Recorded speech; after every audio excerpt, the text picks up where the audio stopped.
Hello, everyone. My name is Amal. I'll be the session chair for this morning. And right now, we're going to have Joel Moore talk again from UC Berkeley on his second part lecture series for topological band theory.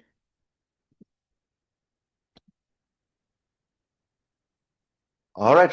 Well, it's great to be back. My plan was to talk about metals and optics today. I do have one leftover from my first lecture that I still want to do because it answers a couple of questions. One is what's quantized in a topological insulator that you could actually measure as a number, say. And also, how is the theory of polarization and things like that connected to what we were talking about yesterday? And I'm not going to repeat all the introduction I gave yesterday. I know a few people weren't here and are now here, but most of the ones I know about are faculty types who have probably seen this kind of thing already. The one reminder from yesterday, when we say wave function geometry or quantum geometry in crystals, we're usually talking about the Berry curvature. There are various other geometrical objects, but this is one of the most important at least, and it's just something made out of the block wave functions, how they vary with crystal momentum, and it's gauge invariant, meaning you and I should agree on the value of this nice object at different points in the Brillouin zone. So think of it as a magnetic field that lives in the Brillouin zone. When we come to metals, it'll turn out that there's a very direct reason to picture it as a magnetic field in the Brillouin zone. So, and then the first example of how this shows up is if I integrate this sort of geometric object over the whole two-dimensional Brillouin zone of any crystal, I get a topological invariant, an integer in the right units, a Chern number or TKNN integer. This is just writing it out, and that integer is very physical. It tells me you could view it as either how many edge states there are in some signed way, how many chiral edge modes, or how much does that band, if I fill it up, contribute to the integer quantum Hall effect. And maybe my own favorite picture of what this integer does is to go back to that Laughlin pumping idea of, you take your two-dimensional system and you punch a hole in the middle and you try inserting a flux through that hole.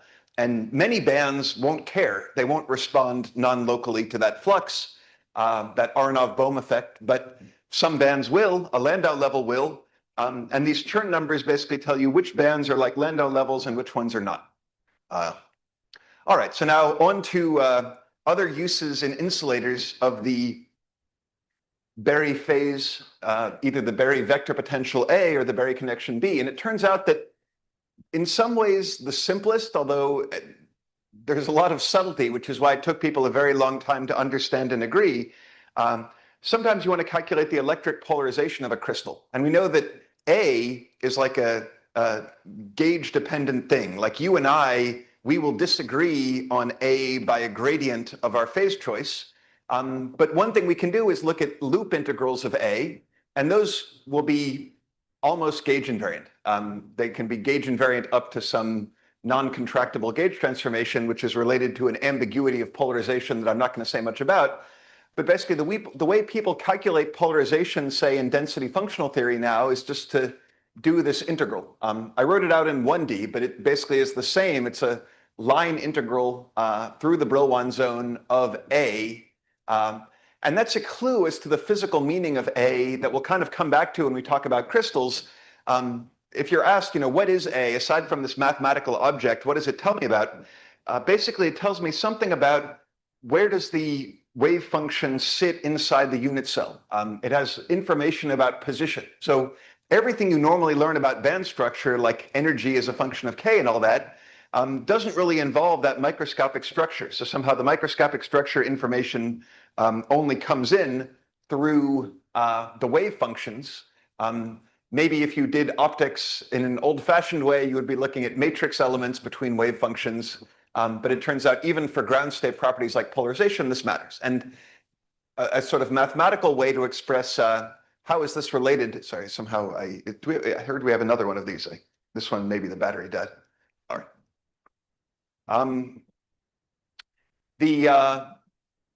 A, if I take a derivative of A, I get F. So derivative of the vector, to be precise, curl of the vector potential gives me the Berry curvature. It turns out that that same thing is a relationship between even dimensions and odd dimensions. So there's a three-dimensional generalization of A and a four-dimensional derivative of that, and those turn out to matter for the magnetoelectric effect that we're going to talk about in a second. But first, why the magnetoelectric effect? So this is a funny bit of history where people thinking about particle physics, or at least with that background, like Frank Wilczek and Pierre Sakivi and so on, in a way thought about the three-dimensional topological insulator without thinking at all about the microscopics of solids. They were interested in just what kind of terms could you write down if you were allowed to break symmetries, or in their case, to couple to a particle called the axion. What kind of terms could you write down in terms of electric and magnetic fields? And a way to think about this in solid state language is just, for a long time, since the 1950s, it's been known there are magnetoelectric materials, which means you apply an electric field and the material develops a magnetic moment. You apply a magnetic field and the material becomes polarized. If you wanted to write, what does that look like as a term in the electromagnetic Lagrangian? The diagonal part of that response, which is kind of special, looks like E dot B. So people like Wilczek were interested in just, if you add a material with low symmetry, if it breaks inversion and time reversal, then you can definitely get these E dot B terms. The surprise, what he pointed out, as far as I know, the first is, if you have time reversal symmetry, you might have thought ordinary symmetry analysis would lead you to believe that theta is equal to 0. People call this theta the theta angle. The subtle thing is that it really is like an angle if I'm only talking about the bulk of a material. And that is a very tricky thing that I want to sketch in the next couple of slides, because it will explain how topological insulators are related to graphene and various other things that have appeared in this school. But the claim is going to be that theta, if I only look at the bulk of a material, is really an angle. It's periodic with period 2 pi. And then Wilczek said, well, there should be two kinds of insulators with time reversal invariance in the world then. There should be theta equal to 0 insulators, which we now call ordinary insulators, and there should be theta equal to pi insulators, because pi is the other angle besides 0 that is equal to minus itself. Minus pi and pi are the same thing as an angle. But this means we have a lot of things to explain. Why in condensed matter physics terms could you ever think of this term as like an angle, or theta is like an angle? What does that mean? And I'll sketch a picture of what Wilczek was talking about. So the idea is going to be, we know that what's special, the way it was originally discovered about the 3D topological insulator, is that it has some surface states. To be precise, my definition from last time of what makes a 3D topological insulator is that it's something with time reversal that if I look at the surface, it'll always have a metal, and in particular, it will be a weird metal that always has an odd number of sheets of the Fermi surface. Often the odd number is 1, but it can't be 0, it can't be. There has to be some Fermi surface, it has to be a metal if I don't break time reversal. The way to connect to this theta angle is to imagine putting on a magnetic field or some surface magnetic ions or something, slightly break time reversal only near the surface, and try putting the surface into a quantum Hall state. And I'll show you actually, I'll show you a graphene experiment, but Peter Armitage, who's now here, did experiments like this on topological insulators in a magnetic field measured with optical methods with Liang Wu some time ago. So if I take this picture, let me explain why is a surface Hall effect exactly the same thing as a bulk E dot B term. And if you like math, there's a reason why that's true. E dot B, if I were to write that out in terms of the vector potential, it's sort of like dA dA. It is a total derivative of AdA, which is the electromagnetic Chern-Simons term that describes the surface Hall effect. So getting back to more physical picture, suppose I had a system that had some quantum Hall effect at the edges. Then if I applied an electric field to my sample, I would get currents running around the edges because of the Hall effect, and those would produce a magnetic field. And that's a magnetoelectric effect carried by the surfaces.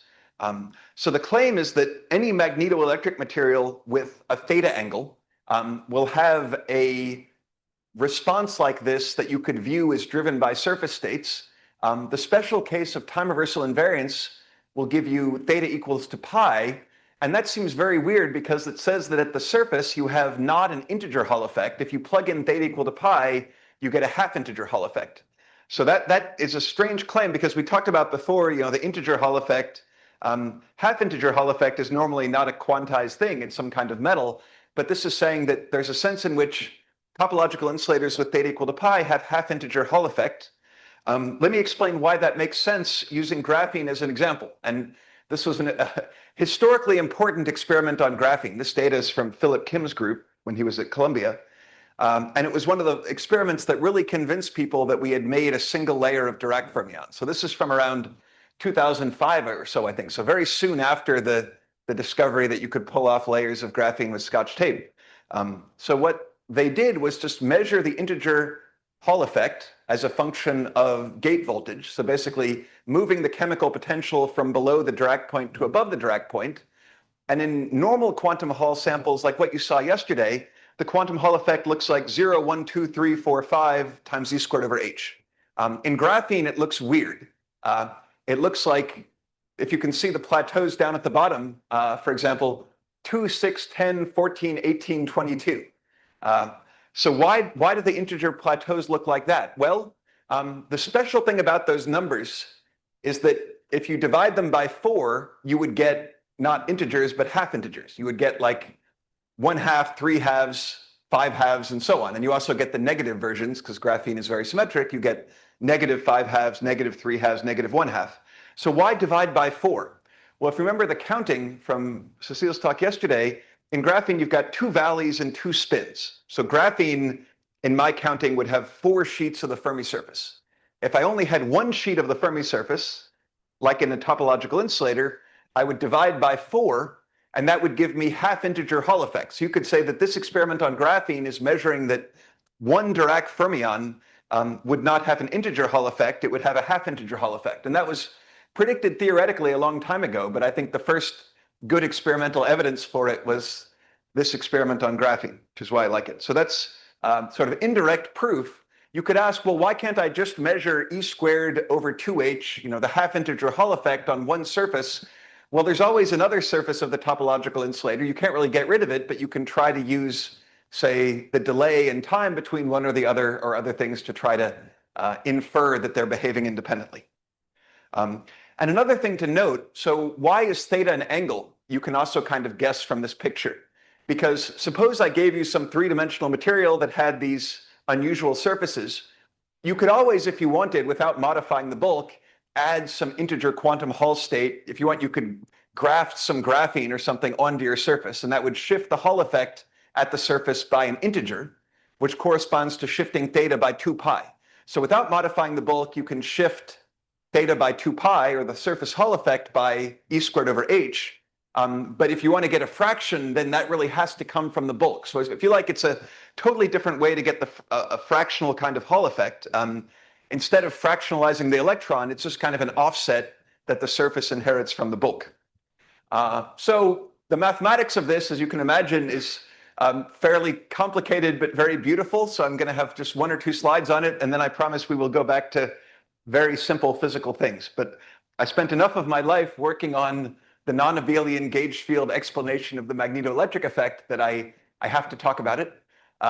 So the basic idea, it first appeared in this paper by Chi, Hughes, and Zhang around 2008, was to say, let's just think about a different way of defining the topological insulator. So the original definitions were 2005, 2006.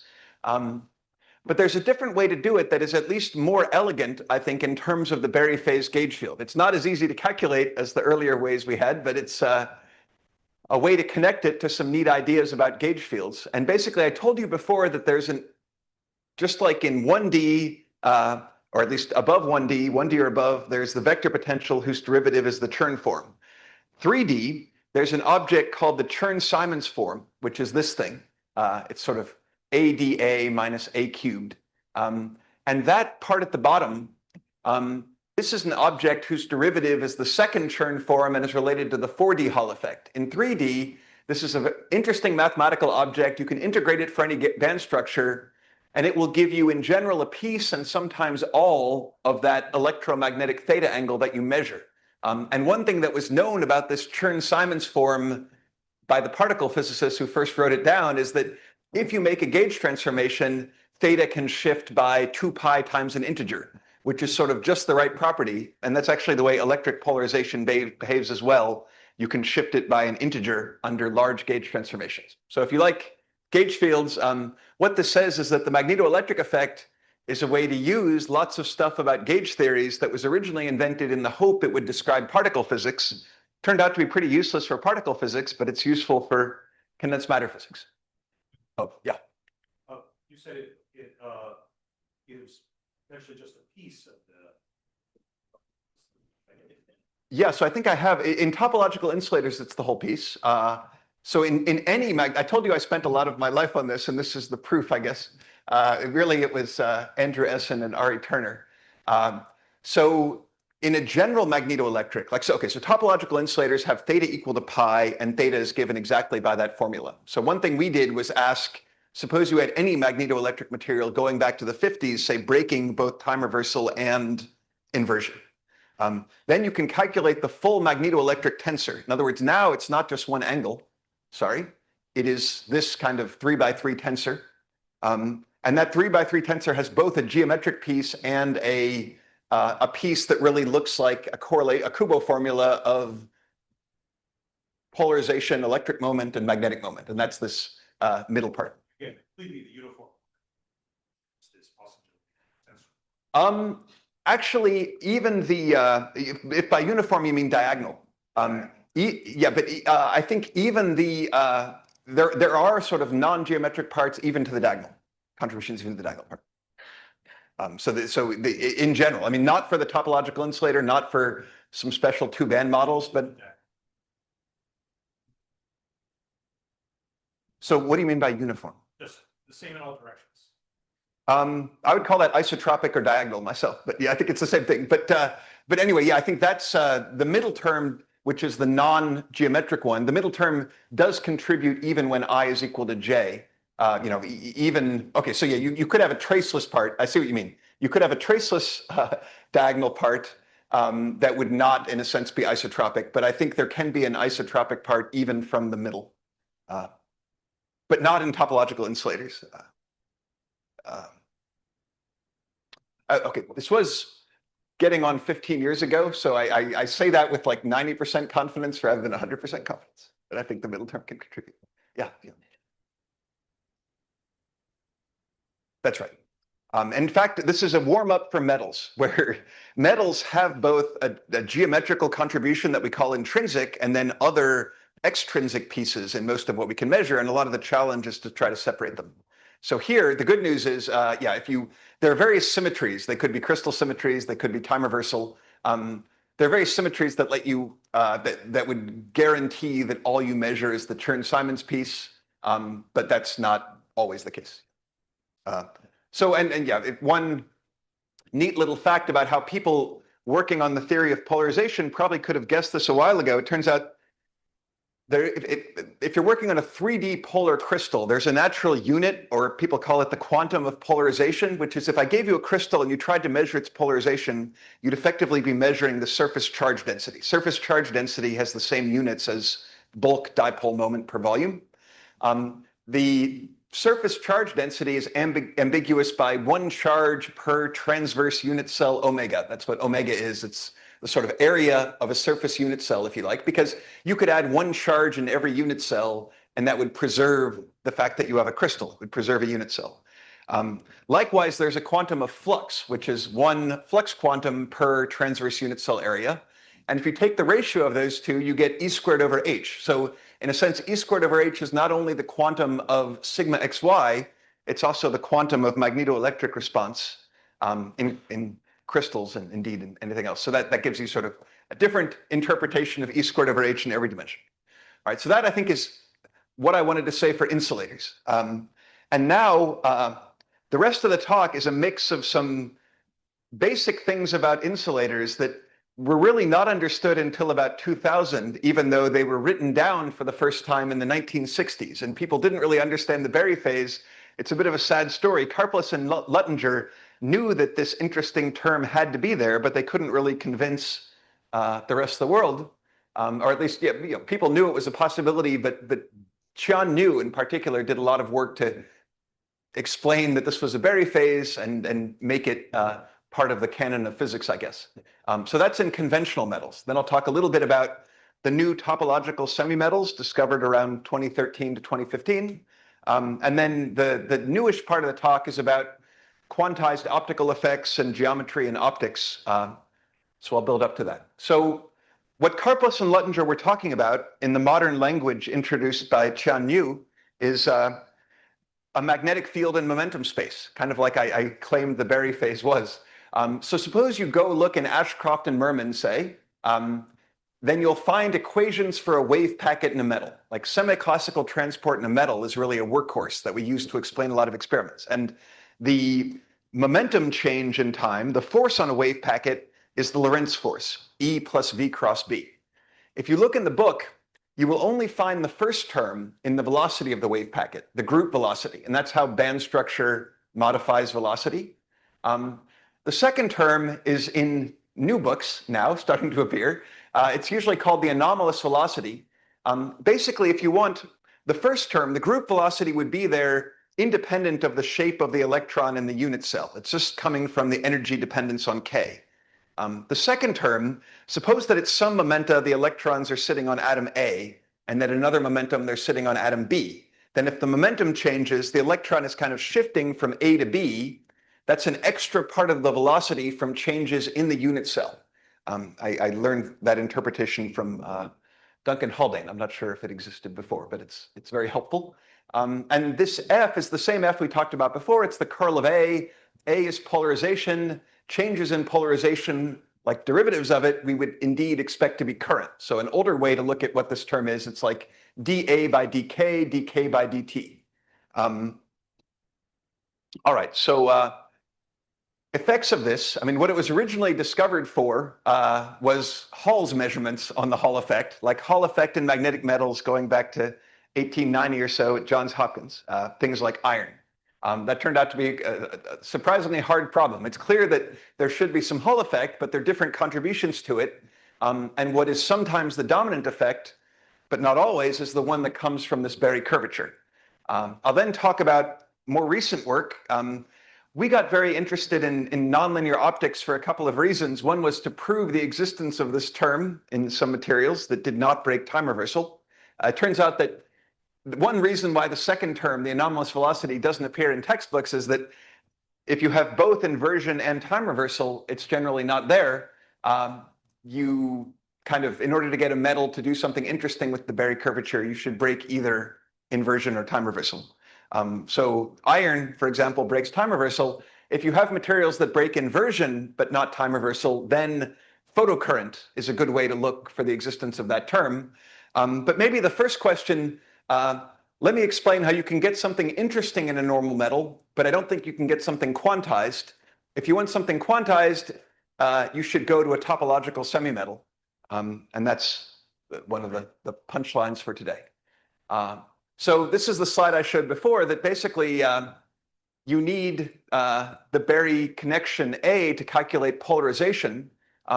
Here's a maybe deeper reason to know when are the wave functions going to appear. When can just the band structure E of K not tell you about some effects? So suppose I have a time reversal invariant crystal. Then even if it breaks inversion, you can convince yourself that you won't notice that in E of K. Because time reversal is enough to take K to minus K. E of K will still be symmetric if you have time reversal. So anything that can detect inversion breaking in a time reversal symmetric material, which is a lot of optical properties like second order optics, has to be sensitive to something not in the band structure. And at low energy, that's usually the Berry phase. There's another thing it can be, which is the orbital magnetic moment that I will talk briefly about. But basically, even aside from this term, we now understand that there's several additional geometric terms in the semi-classical equations of motion. There's a nice review article by Di Xiao and Qian New and others that sort of redoes semi-classics from a modern viewpoint. And there are a lot of effects that you can I can say this from experience. There are a lot of effects where you can do a very long quantum calculation and then realize that you could have just gotten it semi-classically if you'd been clever enough before doing the long calculation. So this is the current state of the art, I guess, from a big review article on the anomalous Hall effect. And an example of how metals are harder or dirtier in some ways than insulators. Even by the time they get to figure 47, it's still only a speculative and schematic phase diagram for the anomalous Hall effect. So that tells you it's not an easy problem. But the belief is that if you measure sigma xy in a metal, so sigma xy is quantized in insulators. In a metal, it has different pieces. So one piece, the piece that everyone knew about before all the new stuff, before the anomalous velocity, was just you've got a Fermi surface, you've got a magnetic field on. If you thought about your motion in the magnetic field, you might bounce off impurities and get your angle changed. That's this skew scattering region. If you have a very clean metal, that tends to dominate. If you have a very disordered metal, you start to get toward localization physics, and that's complicated. But there is about 3 orders of magnitude, which includes many ordinary metals if you don't try to make them ultra clean. So many good but not great conductors are in that region where the dominant contribution to the Hall effect is the one that only involves the bands. It doesn't involve anything about impurities or phonons or whatever. It just is coming from F, and that's what we call the intrinsic anomalous Hall effect. So that's metals. As I mentioned, my introduction to optics, I have a prominent colleague doing experimental optics, Joe Ornstein, and he kept bugging me that we should try to work on Berry phase effects in optics, and he had a good nose. I think his career has shown that. So there were some classic old experiments, basically taking quantum wells that had various symmetries, including they could break inversion, whatever, and they could make them out of different materials. They would shine light, and especially this group of Ganichev, they would measure the following effect, which is going to turn out to be a nice Berry phase effect, even if I don't break time reversal, but I break inversion. The idea of it is the following. So we originally got interested in this at low frequency where you can do semi-classics. Then 8 years later, we realized if you have a new topological semi-metal, the effect gets a lot more interesting. But even the semi-classical effect is kind of cool. So the idea is, suppose I had a ground state of my 2D electrons that is the black circle. In semi-classical transport in a metal, if you applied an electric field, the force of the electric field would just push the electron distribution a little bit away from the ground state, and it would reach a steady state with some current. So that's the gray circle. Now suppose that my electric field is kind of rotating around slowly because it's circularly polarized light. Then the gray circle will kind of rotate slowly around the black circle, and the ordinary velocity, you can believe, will average to 0. It turns out that the anomalous velocity does not need to average to 0. It gives you a contribution to the photocurrent that is related to the size of the Berry curvature. So that's the little calculation that we did. It's now viewed, it's an example, it's a simple 2-dimensional example of the nonlinear Hall effect of Soderman and Fu. So maybe it's kind of a warm-up for optical properties. So that was our first venture that maybe optics, and especially nonlinear optics, would tell us something about Berry phases. Let me say a little bit about optics and symmetries, because it's not in the conventional solid state education sometimes. And also, it's a good reminder of how all the geometric and topological stuff doesn't really mean that old-fashioned symmetry analysis is wrong. It just means there's more to the story. And sometimes, especially when you talk about crystal symmetries, there's a very elegant interaction between topology and geometry and symmetry. So for optics, if you break inversion, even if you don't have a preferred axis, you will find generally that if you shine light at omega, there's a second order optical effect and some light will come out at 2 omega. Like that's something you can do in gallium arsenide. If you want to make a solar cell, say something with a DC photocurrent along some direction from unpolarized light, then you need a slightly lower symmetry. You should not only break inversion, but you should have a particular direction, like a vector, and that's a polar material. And then a chiral material is a different subset of inversion breaking where you don't have any mirror symmetries, and that allows optical rotation, like the Faraday effect, but not quite the Faraday effect, the rotation of the plane of polarization as you pass through, you could think of it like a material with a helix, say. So the symmetry analysis of optics you can find in things like Landau and Lifshitz, but what sometimes happens with topology is that you find that an effect that you previously would have guessed is allowed is not only allowed, but it has a very special magnitude. And then finally, two more bits of terminology.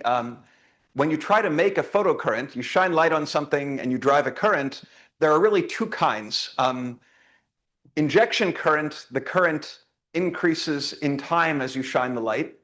Shift current is sort of when you make the transition from the lower band to the upper band, it's almost like the anomalous velocity. It's very connected. The electrons shift within the unit cell.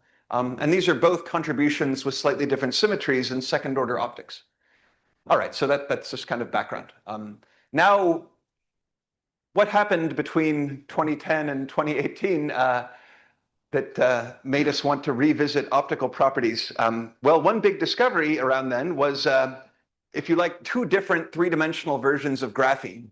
And probably many of you have heard about these, so let me just be very quick about what they are. So graphene has two-dimensional Dirac fermions, as you've heard a lot. You can try to make three-dimensional crystals that also have Dirac fermions, or let's say a linear crossing at the Fermi level. It turns out that was very hard to find material examples. There's a famous condensed matter theorist, Conyers Herring, who wrote his thesis about it in the 1930s. And then finally, 80 years or so later, people found good examples.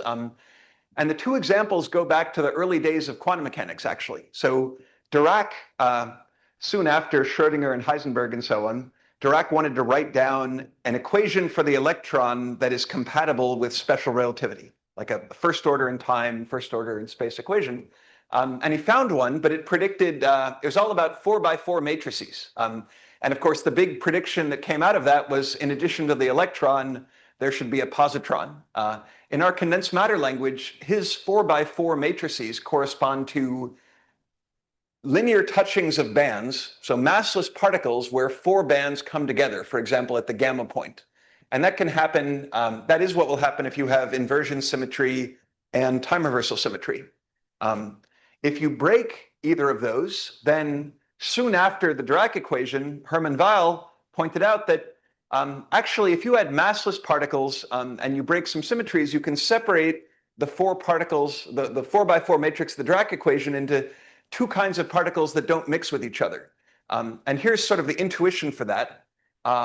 Basically, if I had massless particles, so think about the right-handed spinning particle and the left-handed spinning particle, where that's relative to their equation of motion. If I had a massive particle, that quantity, sort of the spin along the direction of motion, is called the helicity. If I had a massive particle, I could catch up with the particle, I could boost to a frame moving faster than it, and that would flip the helicity.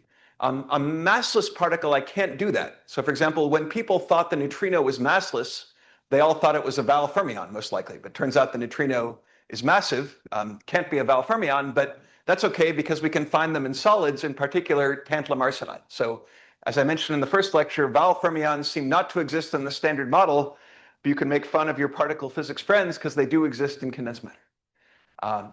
And they have a topological significance that was one of the things that wasn't really understood back in the old days. And actually, now that we have the Berry curvature and we've talked about surfaces, we can say what is special about Weyl semimetals in particular. How are they different from Dirac semimetals in kind of an electronic structure way? The answer is, suppose I took one of these linear crossings, like the purple one or the green one. So that's a linear crossing, say, of two bands at a point. I could take the lower band, say, I could go out, now we're in 3 dimensions, I could make a little sphere in the Brillouin zone around that point, and I could calculate the Berry flux through that sphere. In other words, integral of f ds over a little sphere around the Weyl point. And what I get is an integer, because we've already seen often that if I integrate Berry curvature over a surface, I get an integer.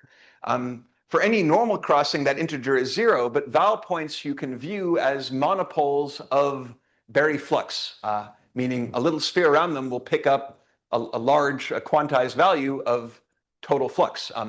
And the consequence of that for electronic structure, the way these were maybe first observed, is A topological insulator is something with an odd number of sheets of the Fermi surface. A Val semimetal in general will have a Fermi arc. Instead of taking two sheets and getting rid of one of them, you could view it as you had a circle and you cut the circle in half and you put the top circle at the top surface, half of the circle at the top surface and the other half at the bottom surface. So that's the Fermi arc that was seen in photo emission.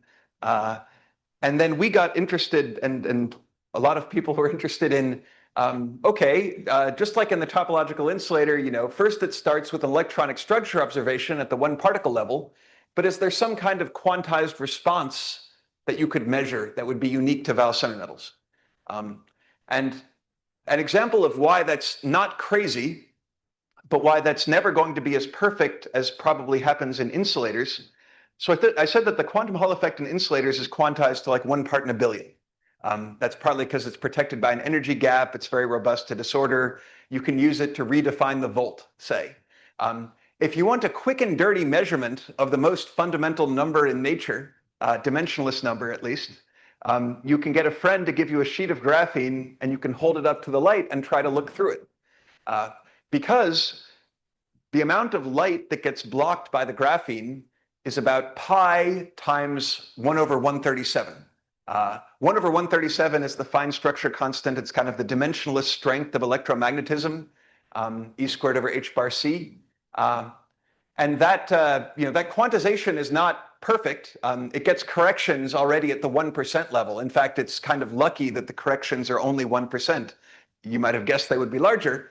But that's an example that in semimetals, unlike normal metals, I think it's possible to get things that are at least approximately quantized. And if you want the reason why I think that's true, in a metal, you've got a big Fermi surface and you can distort it continuously, and anything at the Fermi surface is going to change. It won't be quantized. But if you can be sensitive to like this monopole charge buried below the Fermi surface, then maybe you can get something quantized. I will say in this graphene case, it's not really a topological protection kind of thing. It's basically from the linear dispersion.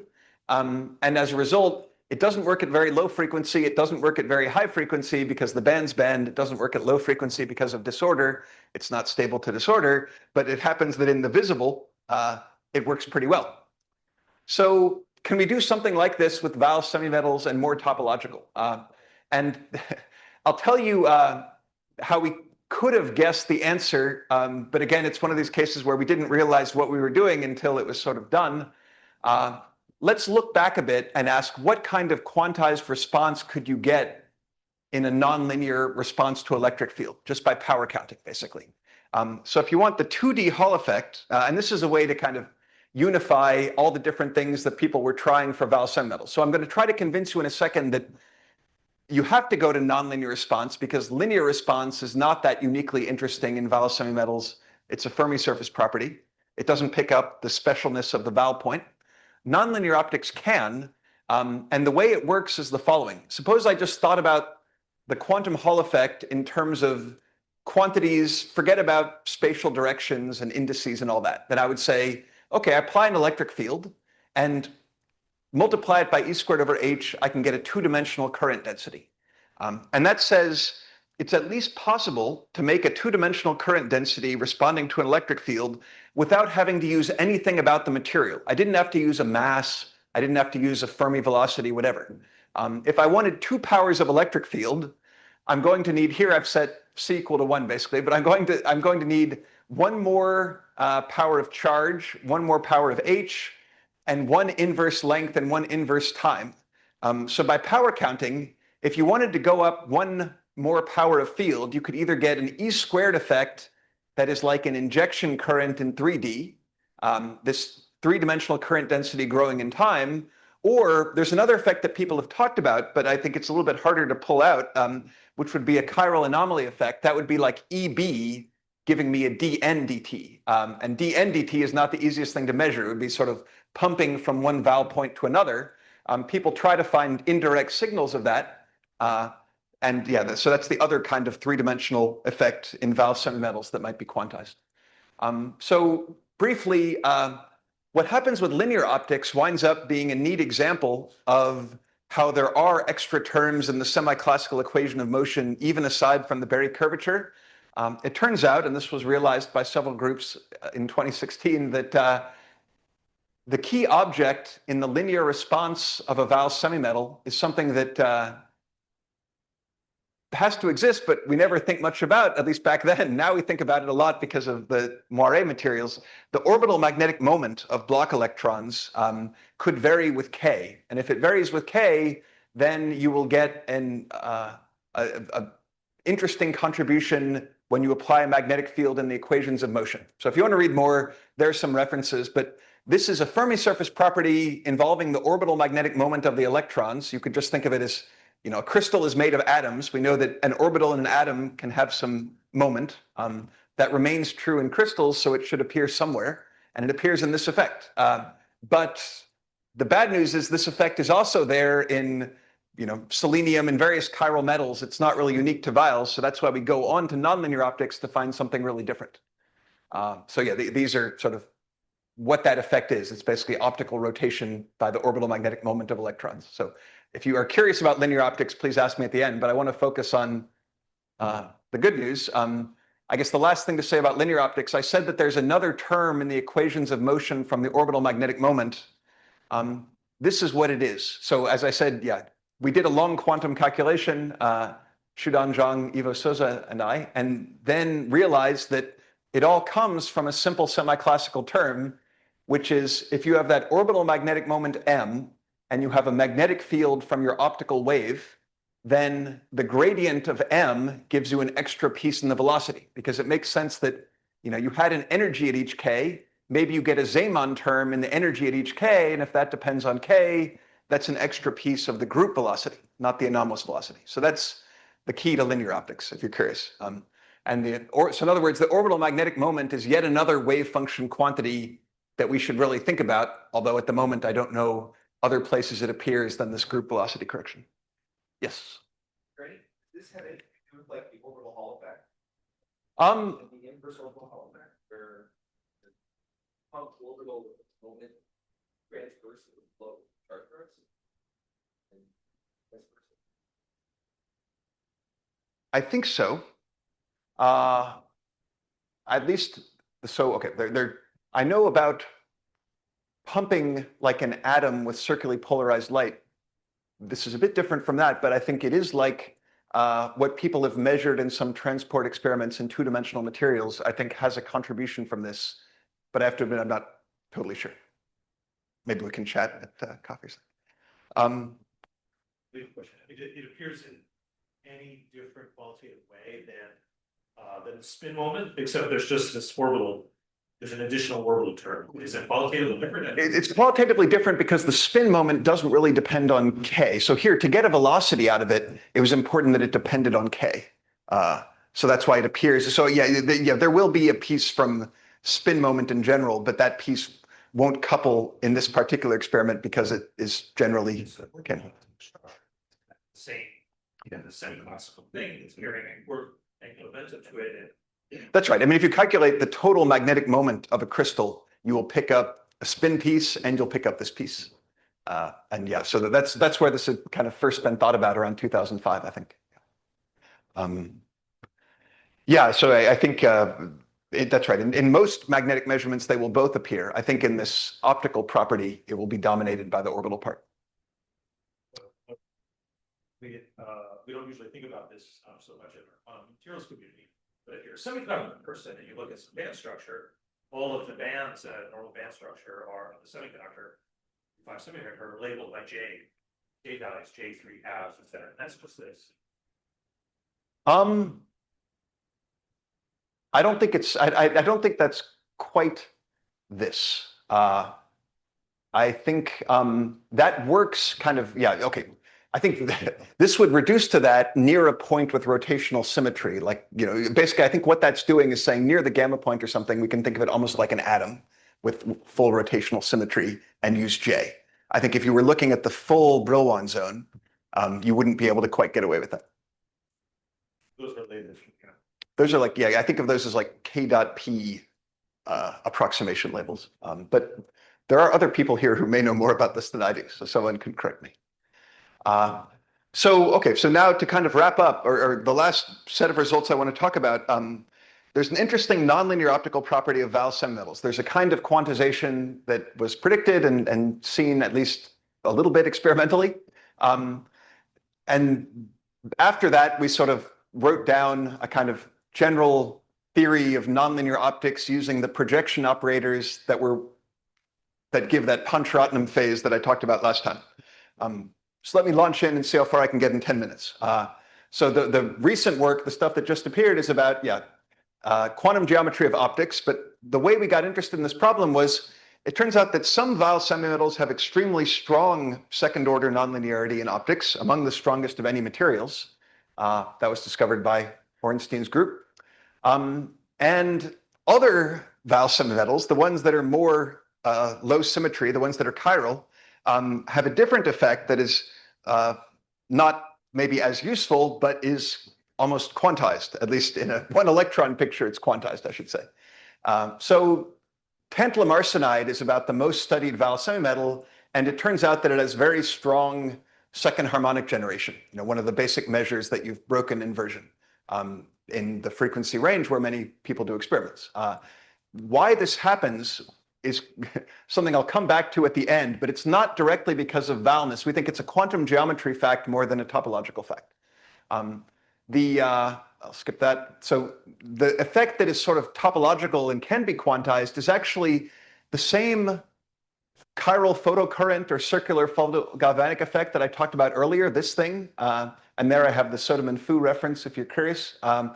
The idea is, do this same experiment, circularly polarize light and drive a current, but do it at some non-zero frequency. And in fact, take a chiral Val semimetal where the chirality allows the positive and negative Val points to be split. That's what's drawn over on the left. Let me just see if this is. So the point of having the Fermi level where it is that transitions are allowed across the left Val point, but they're Pauli blocked because the final state is filled at the right Val point. And if you calculate what is the strength of the chiral photocurrent at a Val point, you get a magic answer. It's exactly that quantized thing I said was a possibility before, that you basically get E cubed over H squared times the intensity times the charge of the Val point. And that was work by Fernando de Juan, Adolfo Grushin, Takehiro Marimoto, and me when those three were all postdocs in Berkeley. They're all spread around the world now. They've found nice places to be, though. So it was a very exciting collaboration. We had a material that we wanted people to try, but we didn't really choose the right material. It was hard to make crystals of it, and the effect wouldn't have been that strong. But Zahid Hassan around that time found a material, rhodium silicide, that works very well for this. So that was, here, there are interaction corrections to it. So I think my 30,000-foot view is that ordinary metals will not have quantized things. Topological semimetals, or graphene for that matter, can have approximately quantized things, but the corrections are not exponentially small. They're not part in a billion. Even in graphene, like that optical measurement of the fine structure constant, you would have expected contributions of order like 10% or more. It's just some funny thing that when people calculate the correction is small just because 19 minus 6 pi is small, as far as I can tell. There's no deep, I don't know any deep reason, but for graphene, the correction is enormously small. For the Weil effect, it's not as small, but we calculated it. And that, unfortunately, I don't have the experimental data. And there are now a couple groups. Ornstein, Torchinsky was one, and then Liang Wu at Penn has some experiments too. Basically, the way the experiments work is you shine light, it generates a burst of photocurrent, and you measure the terahertz radiation from the photocurrent. And that, it's a little bit difficult to pull out a magnitude. And we don't even think the magnitude is going to be strictly quantized, but the frequency dependence, basically the effect turns on and turns off just like you would expect from that picture on the left. It's strong when you only have transitions across one Val point.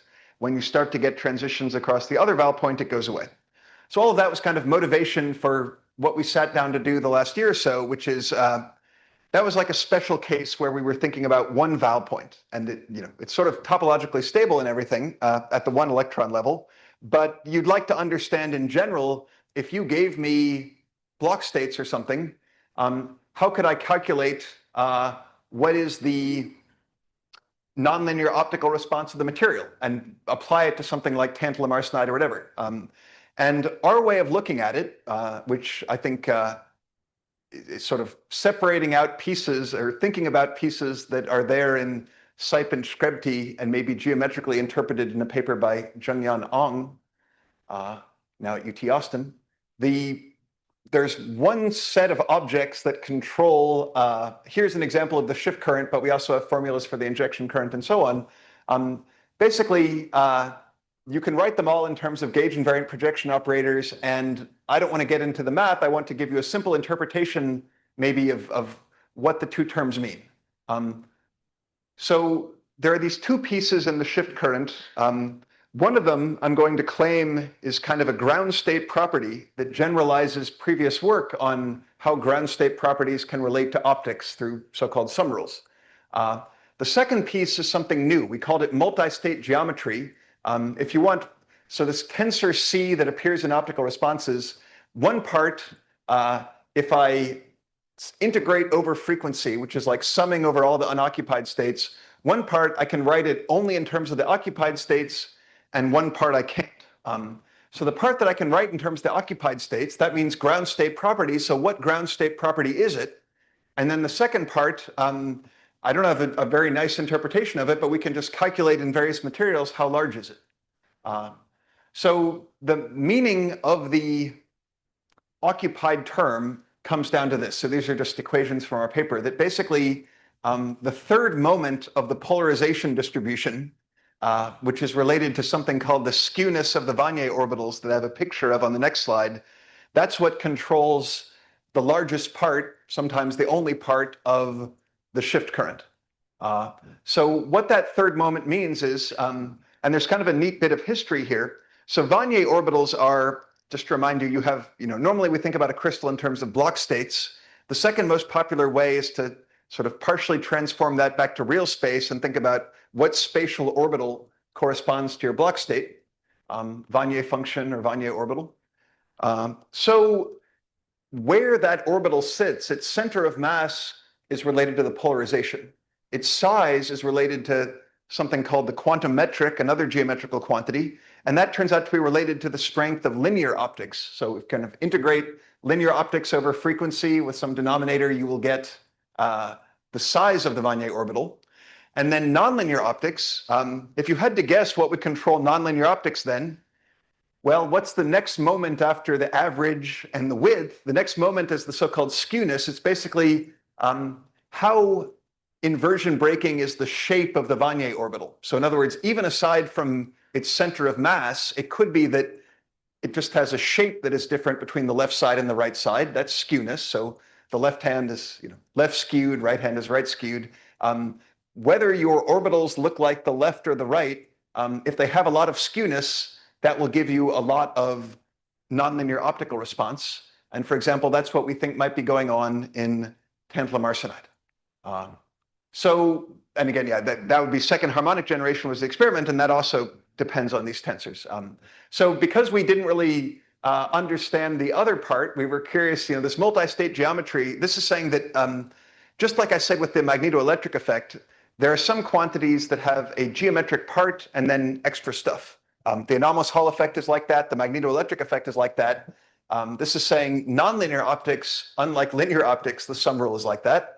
But what we find is, at least for this family of transition metal dichalcogenides, 2D materials that we were interested in, using a model from D. Shao to just do our calculation, the sum rule piece, the ground state part, dominates. The skewness is, let's say, of order 80 or 90% of the answer. And that seems pretty consistent across the family. Molybdenum ditelluride is a little bit weird. The answer seems to depend a lot on what three-band model you choose, but for the others, it's quite robust. So what this means, maybe at a higher level, is we've got these nice projection operator formalisms. You can take any tight binding model, maybe it came out of DFT or whatever, and plug it in and do a search for whatever nonlinear optical property you're looking for. So we're kind of interested in collaborations along those lines. We wrote a short paper and a long paper all about geometry of optics. There are some caveats, so to spare you the time of asking, I don't know how this is modified by interactions or disorder, and it's also kind of an idealized photocurrent starting from the ground state of the crystal rather than the steady state photocurrent you might measure in an experiment. And there are people who have thought about what is the relation between the kind of intrinsic part from the ground state and what you actually measure, but we didn't do that. To kind of, this I think I will skip. This is a comment for any mathematicians or very theoretical theorists in the audience that there seem to be, when we say quantum geometry, that includes different things. To me, they're kind of three categories, starting from things that are locally gauge invariant and therefore kind of easy, to things that are medium in difficulty, to things that are hard. But all the new optical stuff is in the easy category. It's just well defined at a single point of the Brillouin zone. So that's nice. So to kind of wrap up the new stuff I talked about and finish, thank you all, by the way, for listening to me for 2 full lectures. It seems like, there are these beautiful structures in the Brillouin zone, Berry phase gauge fields, or if you like, Pontryagin phases from projection operators. Those are equivalent. Many properties of solids, at least at the 1 electron level, turn out to happen from that geometry in the Brillouin zone. And often you can pull out the geometrical part just by doing things like integrating over frequency or changing how disordered your sample is in the anomalous Hall effect.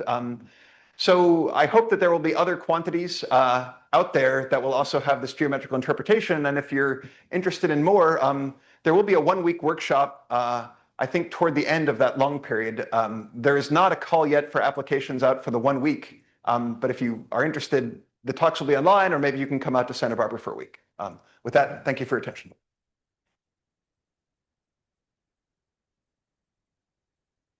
I think we have time for a couple of questions, so.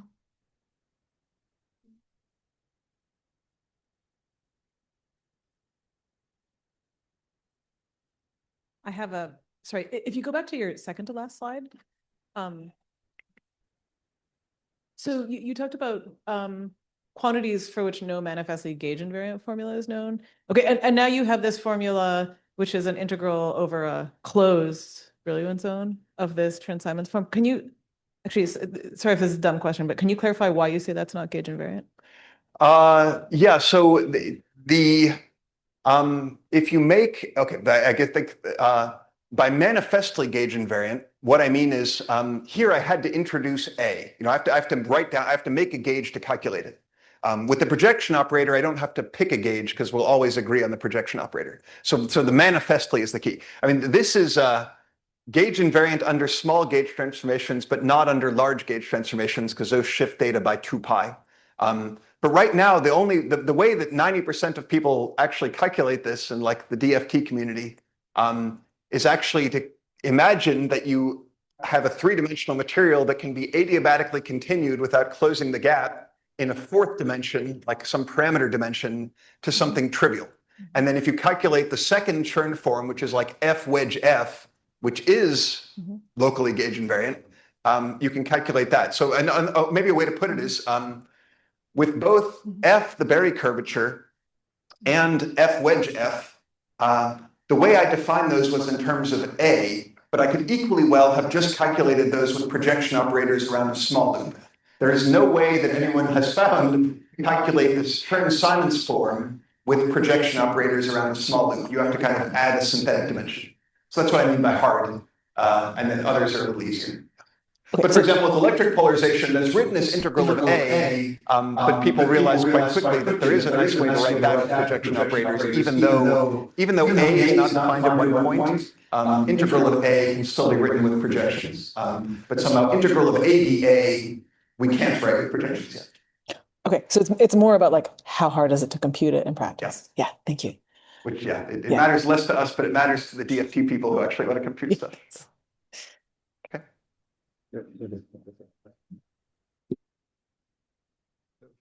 Joe, a very particular point of this chiral wire semi-metal. What sort of status of quantization and some modification of it in the experiments? Yeah, so in the original experimental paper, there was just, if you like, the valness for it. Okay, so in this material, rhodium silicide, oops, sorry, there's an energy gap. There's an energy difference between the 2 points of about 0.7 eV, which means that the effect should turn off once the frequency gets above 0.7 eV, because then both transitions allowed. And that's what was seen. So it's clearly, if you like, coming from the val points. There is nothing about the magnitude in the original paper. There are somewhat measurements of the magnitude in later papers on cobalt silicide that I wasn't involved in. And I think the magnitude is of the right order. So what I mean by that is I think if you like, insulators will have very quantized things. I think something like the graphene optical conductivity, that's at the few percent level, but I think that's lucky. Here, as far as we can tell, the interaction corrections are of order like 10 to 50%. So if you like, E cubed over H squared is the right magnitude, but that is about the most we can say. It's not, there's a natural magnitude that has no material dependent constants, I think is the meaning of quantization here. But the material, in principle, the interaction is not expected to be very large, right? Well, if you like, what matters, okay, so I think in terms of strong correlation or breakdown of quasi-particle, yes, that's right. But if you like the scale of the corrections, like an example for why I said in graphene we were very lucky, the first order correction is of order the material dependent fine structure constant, which means like instead of E squared over H bar C, it's like E squared over H bar VF. And that's, graphene, as you know, the VF in graphene is a lot smaller than C, which means like naively, the correction in graphene would be order unity. But the number that appears in front of the correction is this funny combination that happens to be 1%. So in graphene, no one understands a deep reason why the correction is small. If we repeat the same argument for our, it's a harder calculation, but we did it in a simple model of the 30 point. Again, there's no reason for the correction to be smaller than, 10 to 50% that I can tell. Thank you. And then there's a couple in the back.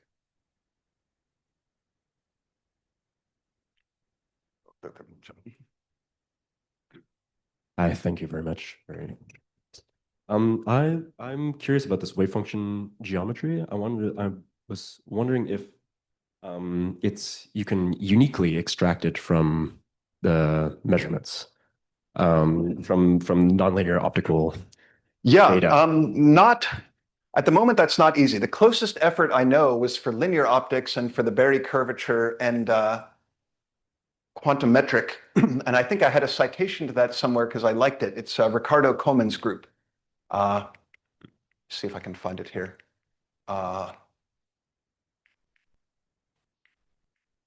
So there are efforts along those directions. Yes.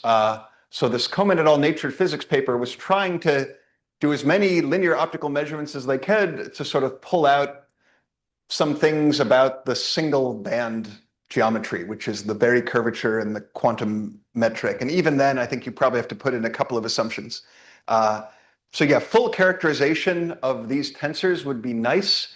Maybe a way to put it is, I think if you knew the band structure and if you could measure the responses at different frequencies, you could learn a lot. I don't know that it would be like complete, but it would be a lot more than we currently know. I guess that's the most I can say. Thanks. I had another quick question about the anomalous velocity, the before you left semi-classics. So the Berkeley curvature appears in that expression somehow, but it just wanted to clarify that it's a Fermi surface effect and doesn't have anything to do with topology, right?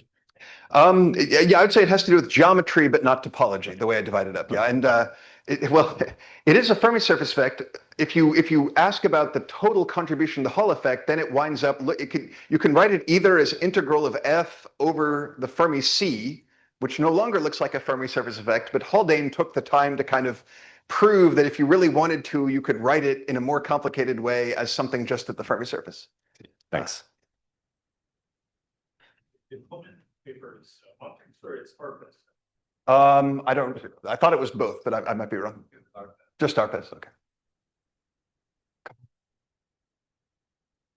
Yeah, thank you for the talk. So I know like a lot of these have like related to have like a zero momentum response, which makes sense because a lot of like property have like local stability or like integral stability.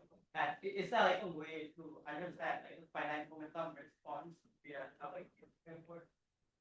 Yeah, people are trying a little bit, at least.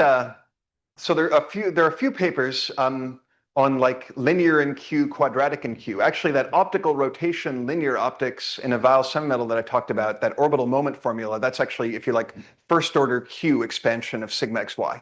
And there are also papers going up to Q squared. If you really want like finite Q rather than expanding in Q, there's a neat paper by Barry Bradlin's group. I unfortunately don't remember all the authors, but their point was kind of how do you set up finite Q responses in a crystal? Bradlyn from Illinois. So that's where you might start. All right.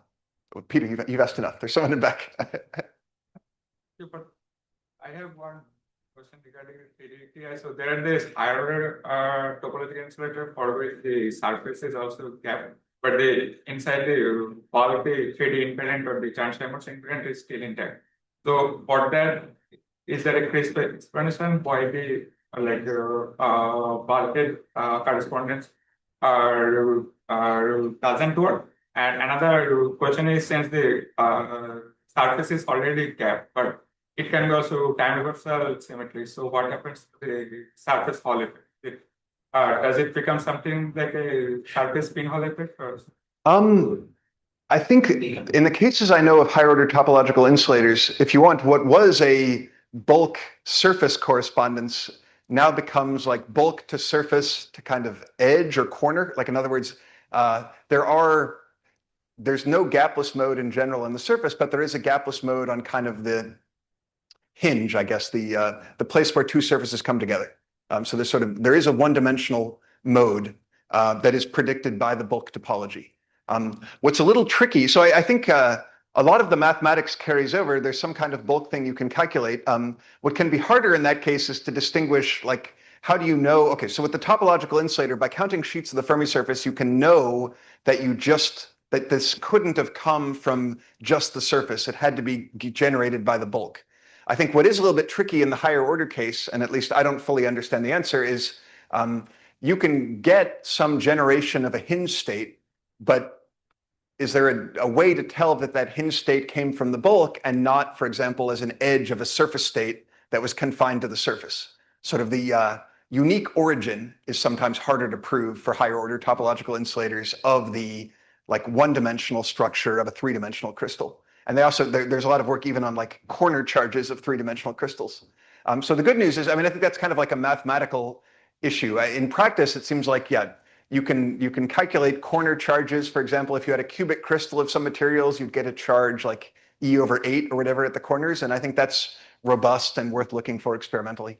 But yeah, but I think the bulk edge correspondence is not quite as unique in that there might be other ways to get that effect in some cases other than from the bulk.